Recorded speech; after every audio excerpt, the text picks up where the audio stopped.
But you have all these third parties, and what are they doing? A lot of them, like, let's just talk about the spin car thing, right?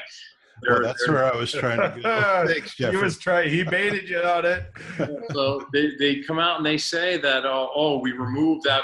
That was such a garbage email. I laughed when I read it. Did you read that? Yeah. So you're saying that you use it for analyzing to target who to target, but meanwhile they're using Criteo. They're reselling Criteo, so they don't need to do anything. So Criteo is doing all the work. Criteo's Pixel is doing all the work top to bottom on the retargeting. And the capabilities of what they say that they do, they don't do, but that's fine. I'll leave that for later on.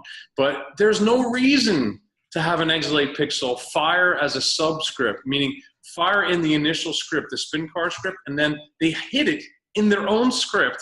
It loaded, it got stuck, it showed itself, and that was the end of the story. So the only reason why you have that agreement is because you're selling off all the visitor data, which, just to give you an idea of what it's worth, because that was a question, is it's, you know, you can get, there's deals that you can put out there, 20, 25,000, 50,000 a month, depending on what your volume is. And if you're really savvy, you could sell to multiple exchanges. You can say to one person, here's all the Ford sites within this area. Or, like, I don't think anyone understands. I'm going to boil it down again to what it is. Whenever you hear the phrase in-market shoppers, which everyone talks about now, that is essentially that someone's browsing behavior was captured and indicates that they were in market for whatever their vehicle make and model was. So in-market Ford SUVs. Well, that means that that person was captured looking at in-market Ford SUVs. The question is, where were they captured? In most instances, a lot of these people were captured on tier 3 dealership websites. End of story. So think about that.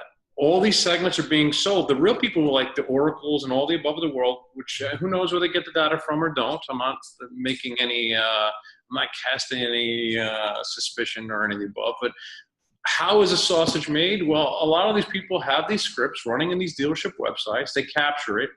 And at the end of the day, they sell to ad firms and all the above. The only saving grace is that they're so greedy. I'm not saying specifically who, but these data brokers are so greedy. You know what they do? They say, okay, if this person's in the market for a Ford Explorer, they must also be in the market for a Toyota Highlander. They must also be in the market for a VW Tiguan, or they must, and they take all these other people that are captured and they cram it into the same segment. Why? Because you pay on a per impression basis. If you were only targeting the people who are really in the market for a Ford Explorer, then the amount of impressions that you'd serve ads on would be a lot less. And guess what would happen? Your bill would be small. But instead, they cram all these people in and they say they're doing it in the name of privacy to keep everything private. And meanwhile, the segment that you're targeting against is worthless. So nonetheless, they are still capturing this data from tier 3 sites.